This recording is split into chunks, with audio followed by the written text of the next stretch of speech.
पर बीजेपी की स्मृति ईरानी और कांग्रेस के केएल शर्मा के बीच मुकाबला है। इस एक सीट के ऊपर एक समय में गांधी परिवार के दो दिग्गजों के बीच मुकाबला हुआ था। तब मैदान में राजीव गांधी और मेनका गांधी आमने सामने थे और उस चुनाव में कई घटनाओं को लेकर स्मृति ईरानी ने न्यूज 18 इंडिया से खास बातचीत की है। Interesting, Rajiv Gandhi versus Maneka Gandhi. Tejban Singh says Maneka Gandhi was literally stripped, assaulted. Yes. Along with, of course, the entire allegation of I booth do capturing. not in any way seek to demean the struggle of Maneka Gandhi, because what she faced was an assault by her own family, her in-laws, but still that was family. To be a young widow and to come out and make a political statement and to fight as a political opponent to Rajiv Gandhi mustn't have been an easy decision. I've never discussed it with her.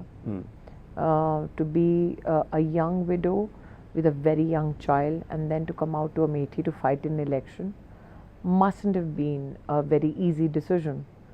And then to be assaulted by Congress goons in a so-called family bastion where her husband had left behind many memories mustn't have been easy for Maneka Gandhi. 1984 के लोकसभा चुनाव में मेनका गांधी पर हुए हमले का जिक्र पूर्व विधायक तेजबान सिंह ने भी किया। न्यूज 18 से तेजबान सिंह ने क्या कहा वो भी आपको दिखाते हैं। अमेठी में क्या हमेशा दिल से वोट दिया जाता था गांधी परिवार को और वो जीतते थे? क्योंकि उसके बाद तो मनेका जी भी यहाँ से लड़ी थी। हाँ, मेनका जी लड़ी और मेनका जी का जितना जन समर्थन रहा उस समय कांग्रेस का भी जन समर्थन नहीं था। लेकिन जो बुरी दशा उनके साथ लूट में हुई है वो बयान करने लायक नहीं है। महिला होने के नाते भी उनके ब्लाउज फाड़े गए और जगह जगह जहाँ जाती थी उनको हूटिंग होती थी। जो भी वोट थे ज़बरदस्ती सब डाले जाते थे और कोई भी और लेकिन जितना भी जनता ने भर दिया था वोट, अगर कायदे से वही गिन गए होते तो हमारा ख्याल है कि उस चुनाव में इनका जीत गए होते। तो आप ये कह रहे हैं कि उनके साथ उस समय दुर्व्यवहार भी हुआ था? बहुत गांधी परिवार की बहू थी वो। बहुत बड़ा दुर्व्यवहार हुआ था।